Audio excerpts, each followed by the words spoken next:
Have you noticed how many young, brilliant Ghanaians live in the country lately? Lawyers, doctors, nurses, and IT technicians all packing their bags and relocating to UK, USA, and Canada. We call it the brain drain, but the real question is, why is it happening now, and what can Ghana do to stop it before it becomes too late? My name is Nana Prempe, and you welcome to my channel. If today happens to be your first time you coming across my video, hit the subscription button, and if you are a returning subscriber, you know what time it is. Thank you so much for sticking with me. In today's episode, we are diving deeper into understanding why young Ghanaians are all moving out, what the problem is, and what is making them to relocate to the USA, Canada, or UK.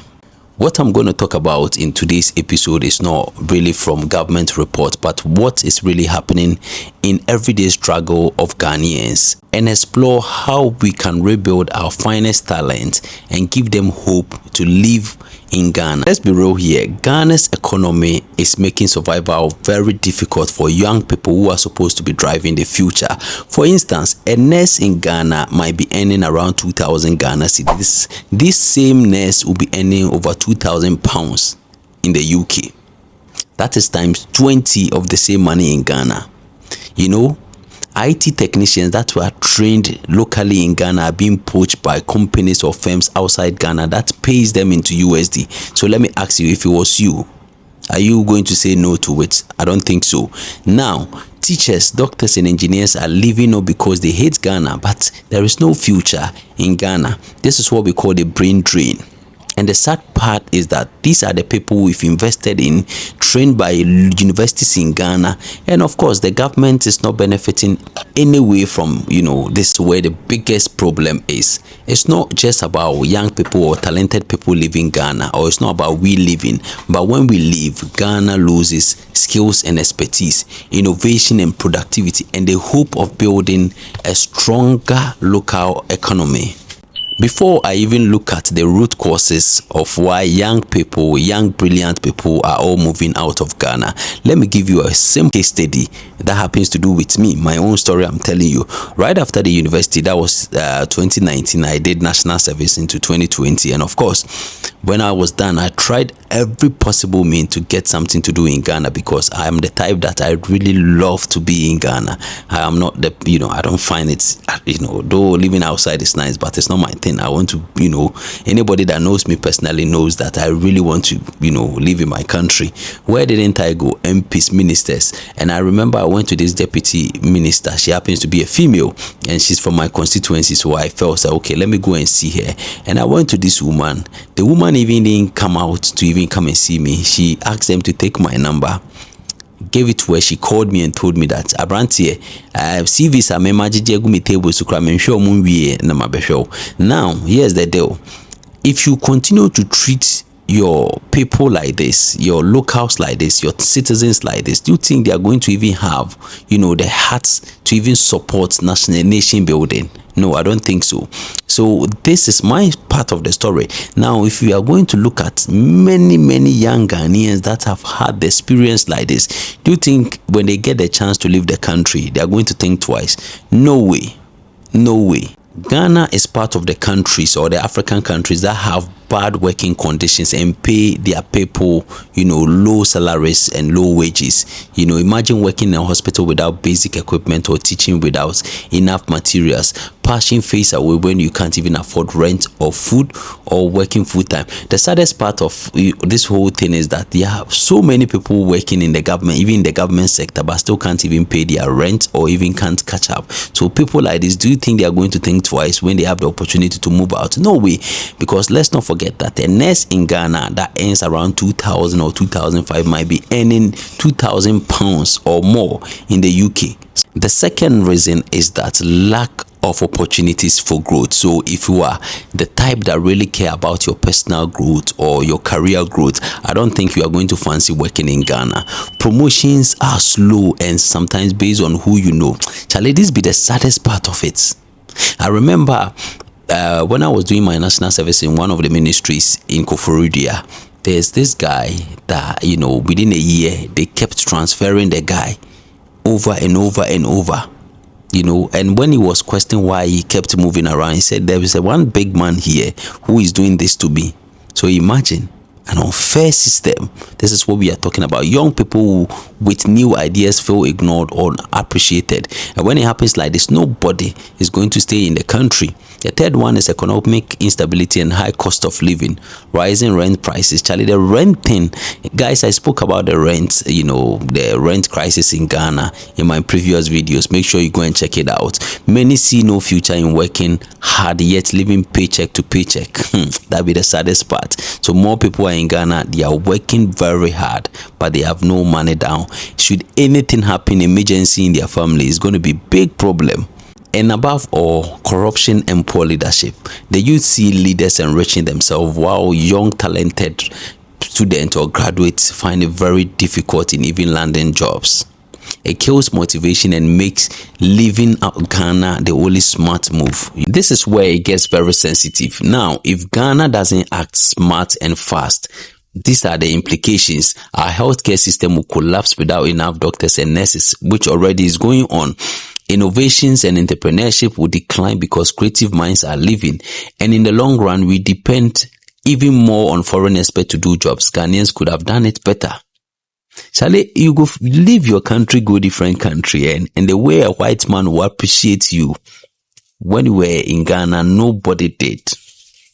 I met a guy, is it yesterday or yesterday back? This guy said he worked in Ghana for so many years. So he couldn't, the salary he was receiving was even less than 4,000 Ghana cedis. And when you travel, he works as a security guard and he's making over 10,000 Ghana cedis. So he's very happy doing this. So in a country whereby we have our finest graduates leaving to work as security guards outside Ghana, do you think we have a future? We do not have future. I keep saying this, it's going to reach a time where Ghana is going to be full of unskilled labor and empty of the ones who are going to build Ghana. Yes, and the government really have to look smart and act faster because it's going to get messy. If not now, it's going to take like 5-10 years. It's going to be messy because all these graduates, all these students about to graduate are thinking of leaving the country. It's very sad. Now, let's jump into what we can do as a nation to, end this crisis or solve this problem. If we really want to retain our finest graduates and our brilliant and talented graduates in the country, then the government and the private sectors really need to improve our working conditions. Government and private sectors must value professionals, pay them better, fair working conditions and hours and access to resources that will keep them motivated. Let's make it attractive to work in Ghana, not painful, and we need to encourage entrepreneurship. The government need to bring in, ideas to be able or motivations to be able to, motivate and encourage entrepreneurship. Instead of waiting for government jobs, Ghana should help youth build their own opportunities. Access to funding, mentorship and business-friendly policies that can make a difference. Imagine if every talented Ghanaian has support to start something meaningful. Do you think we're going to be here? Do you think we are going to travel oceans apart and miles away to go and do bonko, what we call bonko? You think we're going to do that? I don't think so. Again, we should invest in education and skills development.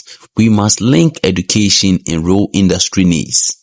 Focus on tech, green energy and agriculture and creative industries, areas that can employ thousands. That is what government should be doing. And, we should look at rewarding merit. Now, if you go to Ghana currently in, the working sectors, you're going to see people who do not really qualify for the jobs. And it's so sad. It's so sad. We are joking with everything in the country because they know people. They intend to give their position to them rather than the one who truly merits it. And it cut across all aspects, even when going for scholarship to go and study abroad. If they do not know you, they are not going to give it to you. It's simple. So this doesn't build a nation. This doesn't build a nation. Now, if you need a job in Ghana, you need to know somebody. You need to know a big man somewhere. And let's not forget, I said it earlier on, I tried every possible means to get a job in Ghana. Where didn't I go? As I sit here, I don't think I don't know people. I know people. I know people very well. Yes, because it's not going to work. We have to be frank and honest. Let hardworking young people see the effort to lead to success. Let reward their hard working, their success, reward them. They need it. Create diaspora opportunities. Many Ghanaians abroad want to help. We should make it easier for them to invest or return. A system where the diaspora can contribute remotely or part-time that can make great impacts. Give them the opportunities, and let's have a national mindset shift. National mindset shift. We must stop glorifying traveling abroad as the only measure to success. Let's start celebrating those who stay and build here. True success should be, I made it in Ghana here. And this I made it in Ghana here, something I'm currently, doing it with my, wife to be. I keep telling her, I'm going back to Ghana. I want to do it in Ghana. And she finds no, there's nothing in Ghana. This is the challenge we are facing. Meanwhile, there are a lot of opportunities that if the government is really ready to assist or to give funding to people to do it, they are going to do it, because Ghanaians are talented and they are, brilliant set of people. Brilliant set of people that we can turn everything into gold. We can bring thousands of dollars into the country. Yes. This message goes to the leaders of Ghana. If we continue to ignore the frustration of young professionals, soon, I promise you, we are going to be left with a country with no talent, with no brilliant people, with only unskilled labor in the country. And if it happens like that, you know what it's going to be? Fix the system and don't just talk about patriotism. Make it worth staying. Charlie, I live in a country where locals do not have to work. Yes, they pay them.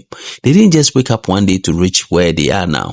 It took them years and years of hard work, of planning, of carefully studying the system and thinking ahead. That's how come today United Arab Emirates stands to be one of the finest places to live as a young person. If you truly believe Ghana can make a difference, drop your comment on how we can stop these young, brilliant, talented people from leaving Ghana. The alternative, the solutions you think in your own, opinion, think if we put this in place, it's going to help us to retain these brilliant people in the country to help develop the economy. My name is Nana Prempe, and if you've not subscribed to this channel, make sure you hit the subscribe button. See you in my next episode.